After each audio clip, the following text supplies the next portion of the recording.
बेचारा भरने वाला था, उसने अपनी सुविधा अनुसार भरी है वो, यानी उसके पास टाइम कम था तो उसने सीधा कम टाइम में देखते ही सारी एंट्रियां मैंने कर दी है। और सर्विस बुक से जितनी एंट्रियां हैं, जितनी फाइनेंशियल एंट्री है, अगर वो 25 है तो 25 गिन के 25 इसमें होनी चाहिए। जो वो सर्विस वेरिफिकेशन की 25 एंट्री है तो वो इसमें होनी चाहिए, वो दोनों जरूरी है। अगर अन्य कोई चीज़ एंट्री नहीं होगी वो देखना आपका काम है।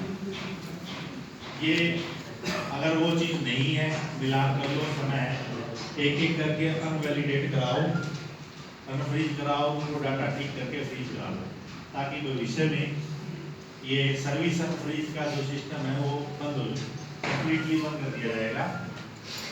और उसके बाद यदि किसी को दूसरे बेचारे को पंचकूला चक्कर काटने पड़ेंगे, तो अपनी याद है कि आप अगर भेजा तो तेरी सर्विस खुलवा के क्यों मिला, वो बेचारा पंचकूला जाएगा, वहाँ से दूसरे को नहीं मिल रहा है। अभी सत्ता अपने हाथ में है, तो सारे अच्छी तरह से अपनी मैनुअल बुक और उस बुक को चेक कर लें ताकि अपने को परेशानी ना हो। हाँ जी, मेरी तरफ से एसीपी फॉरवर्ड की चीज़ें मैंने जो कंप्लीट बता दी थी वो बता चुका हूँ। आज के बाद आप कोई भी केस जैसे हिदायतें ऊपर से दी गई हैं मैनुअल नहीं भेजेंगे, आपने ऑनलाइन परस्यू करनी है। ये करने के बाद फॉरवर्ड अपने आप हो जाएगा। हाँ बिल्कुल, यहाँ से आपने जैसे ही सेव किया वो 12 आईडी पे चला जाएगा, 12 नंबर आईडी या 14 नंबर आईडी पे चला जाएगा, यही रहेगा। और जैसे ही आप वहाँ से क्लिक करेंगे वो आपसे आपके पास आ जाएगा। तो इससे संबंधित कोई बात पूछनी है तो मुझसे पूछ सकते हो। एसीपी इनिशिएट करना, उसको फॉरवर्ड करना, ये मैंने बता दिया। सर स्पेशल एसीआर भी अपलोड करनी है। स्पेशल एसीआर का कॉलम खत्म हो चुका है, यहाँ अपलोडेशन का कोई भी चक्कर नहीं है, कोई अपडेट नहीं करना, किसी प्रकार का कुछ नहीं करना। जो इसमें दिखाई देगा उसी पे एक्शन होगा। हाँ, जो इसमें दिखाई देगा उसी में ही एक्शन होगा, इसके अलावा दूसरी चीजों में एक्शन नहीं होगा।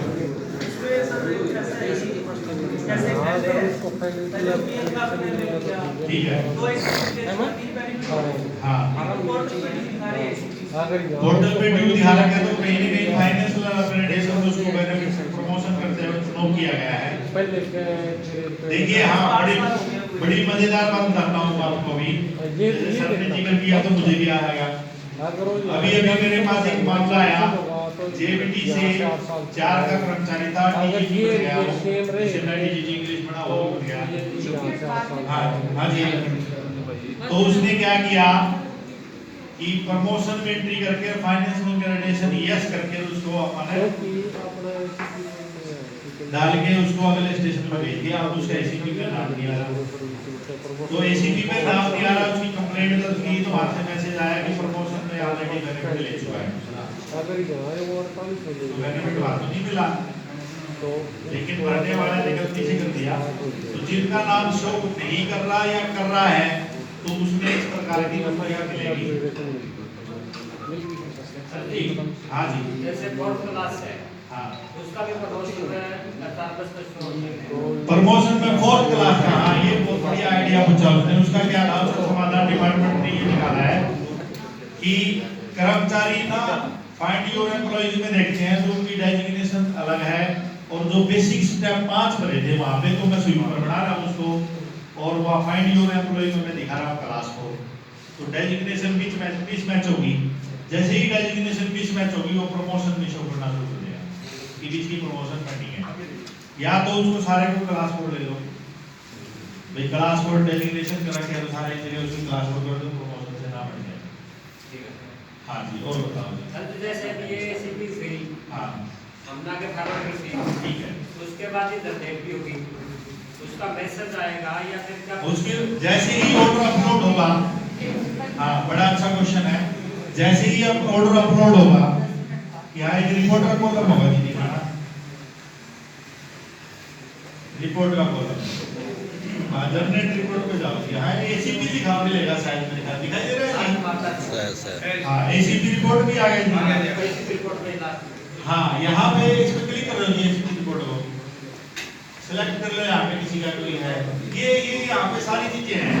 यानी आपकी नोटिंग बनी या नहीं बनी, सारे कॉलम में चेक करो, इसमें वैसे ही सर्च कर दीजिए।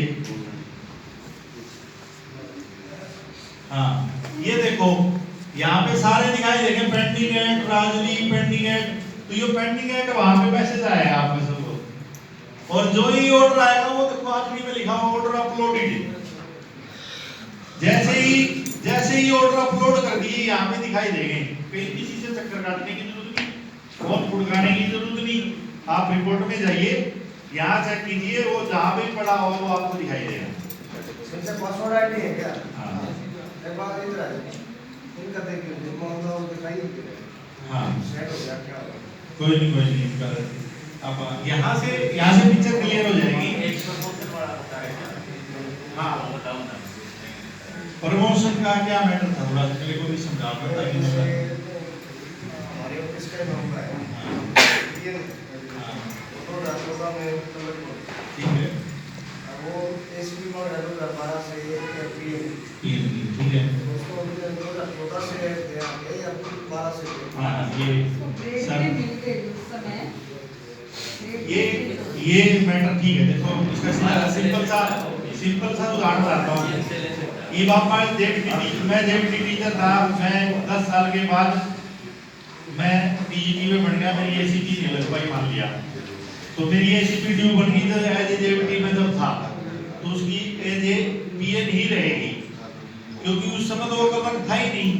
एसीपी मिलने के बाद वो कलर बना है, अगर उसको कोई फाइनेंस बेनिफिट होता तो उस डेट से उसको फाइनेंस बेनिफिट मिल जाएंगे। अन्यथा जैसे मैं टीजीटी में काम कर रहा हूँ 4600 ग्रेड पे, मैं 16 में हो गया था, 18 में प्रमोशन हो गई, तो मैं 18 में उसी ग्रेड पे काम करता रहूंगा, इसमें कोई दिक्कत नहीं है।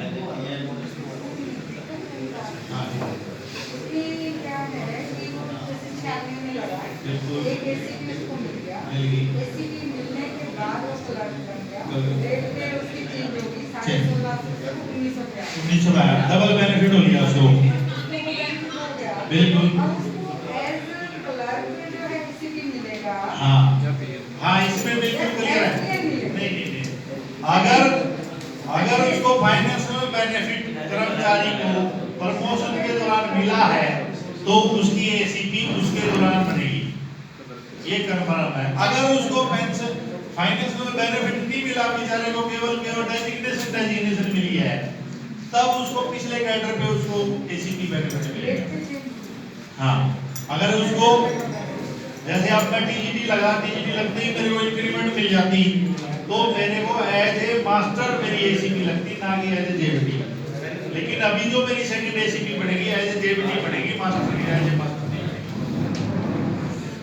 क्योंकि जो फाइनेंशियल बेनिफिट है वो 3 साल, अगर जैसे तो फिर लोग प्रमोशन दे लेना छोड़ देंगे ना, एसीपी टाइम पे निकलेगी, वो कहेंगे यार मेरे को कोई बेनिफिट नहीं, 2 साल का नुकसान हो रहा है, इस टाइप से।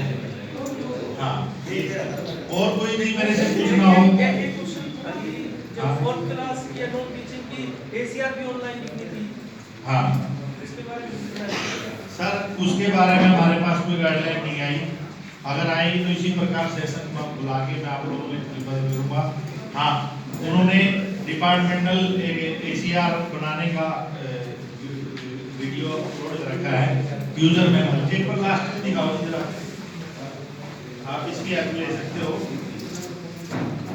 इससे संबंधित कोई बात है तो मुझसे पूछ सकते हो, कोई त्रुटि आती है तो मैं उससे निकाल दूंगा। ये यहाँ पे लिंक है, जिस चीज की उन्होंने मतलब वीडियोस बनाई हुई है, आप यहाँ पे यूजर मैनुअल और वीडियोस आप देख सकते हैं, और जिस चीज को समझ में ना आता है तो मैं आगे अपने सीनियर से पूछ के आपकी पूरी मदद करने के लिए मैं हूँ, तो आप मुझसे टाइम टू टाइम वेरी कर सकते हैं। इंफॉर्मेशन, मेरा नाम सुभाष चंद्र है, फोन नंबर मेरा 9416864333।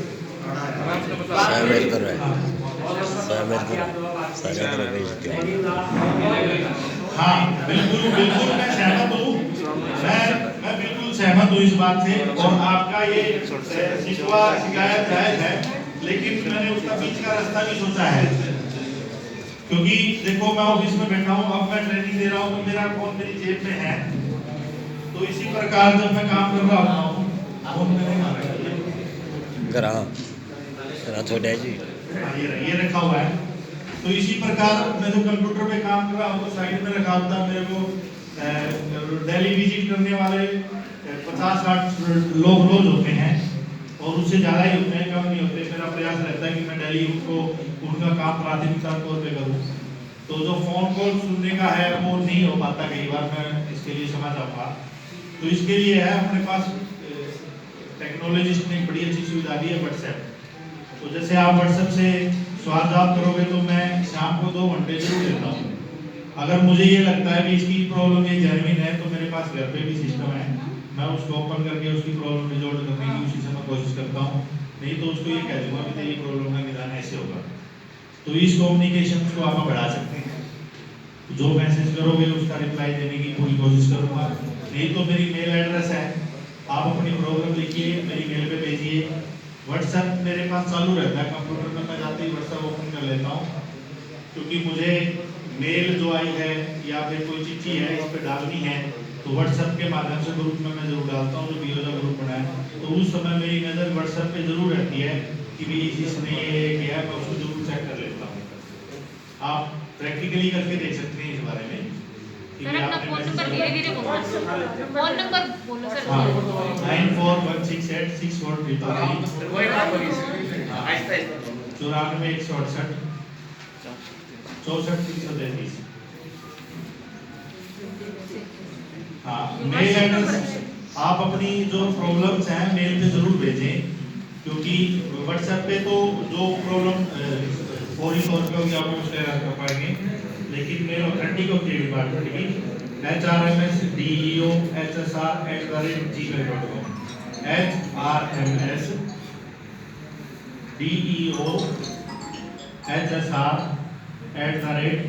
hrmsdeo@gmail.com पर ये सही मेरा दुर्भाग्य लगा लो, जितने भी फोन आते हैं वो हर बार मुझसे मेल पूछते हैं।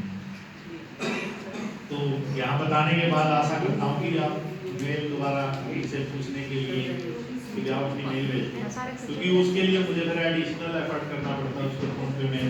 तो इस मेल पे आप प्रॉब्लम लिख के भेजोगे तो भी मैं मेल और व्हाट्सएप डेली में उसका करता हूँ। बोल रहे होंगे तो प्रॉब्लम लिख के भेज दीजिए, उसका निदान जरूर बताऊँगा। हाँ जी सर, जिन्होंने पिछले साल ऑनलाइन की थी उनकी अब दोबारा करनी पड़ेगी? नहीं, पिछले साल का मामला खत्म हो गया, वो पोर्टल से हट गया, नया आ गया अभी, नया सिस्टम आ गया। अब जिसका दिखाई देगा, आप जितने भी बैठे हो यहाँ पर, आज आपके यहाँ पे 2 कर्मचारी दिख रहे हो, 3 कर्मचारी, 4 कर्मचारी हैं। जाते ही आपने क्या करना है, उसको आगे सरका देना है। हाँ जी सर, HRMS पे जो पेंडिंग ड्यू है, हाँ, जैसे मेरे पास 4 की दिखा रखी है, बिल्कुल एक्चुअल में 2 की है ही नहीं, लगनी ही नहीं है, 2 कैसे की दिखा लगनी है, ठीक है। फिर उसका मैं कहूँगा कि जो मैनुअल सर्विस बुक है जी, उसके साथ मिलान करो, कहीं ना कहीं कोई आया फाइनेंशियल की एंट्री छोड़ रखी है ये बात, और जिसकी वजह से वो दिखा रहा, मान लिया मेरे को एसीपी मिल चुकी है या फाइनेंशियल बेनिफिट हो गया, प्रमोशन में बेनिफिट हो गया ठीक है। और मैंने उसकी एंट्री नहीं करी, तो सिस्टम तो दिखाएगा। एक तो जेबीटी से डायरेक्ट पीजीटी आया है, एसीपी की भी ना लगा रखी हो तो मैनुअल से मिला लो, उसकी फाइनेंस तो बढ़ जाएगा। जैसे ही एंट्री करोगे, प्रमोशन है तो प्रमोशन की एंट्री करो ना, करते हट जाएगा। एसीपी है तो एसीपी की एंट्री में कईयों को सिलेक्शन ग्रेड मिला हुआ है, उसकी सिलेक्शन ग्रेड पे एंट्री नहीं कर रखी है। अब प्रिंसिपल एक महोदय आए थे, मुझे नाम ध्यान में नहीं है उनका, उन्होंने क्या किया कि सिलेक्शन ग्रेड की 2 एंट्रियां कर रखी, एक तो जिस दिन ज्वाइन हुए उस दिन और एक बीच में कर दी, और एक उनको एसीपी मिल गई। तो बोले जी मेरा एसीपी में नाम नहीं दिखाई दे रहा। तो जो पहली एंट्री होती है वो जनरल पे रिवीजन की होती है। जब भी कोई आपको नया पे कमीशन आए या कुछ आए, जनरल पे रिवीजन विदाउट एसीपी प्रमोशन ऐसा लिखा है सबसे ऊपर, फाइनेंशियल अपग्रेड, उसमें एंट्री होती है।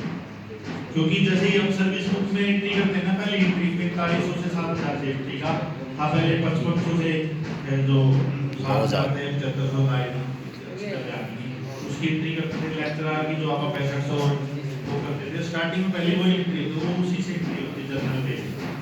अब मान लिया 8 साल की सर्विस नहीं हुई, पहले ही वो लेक्चरर बढ़ गया तो सीधा 4500 सीधा 6500 पे पहुंच जाता था वो, तो वो जनरल पे रिवीजन पे एंट्रियां होती हैं।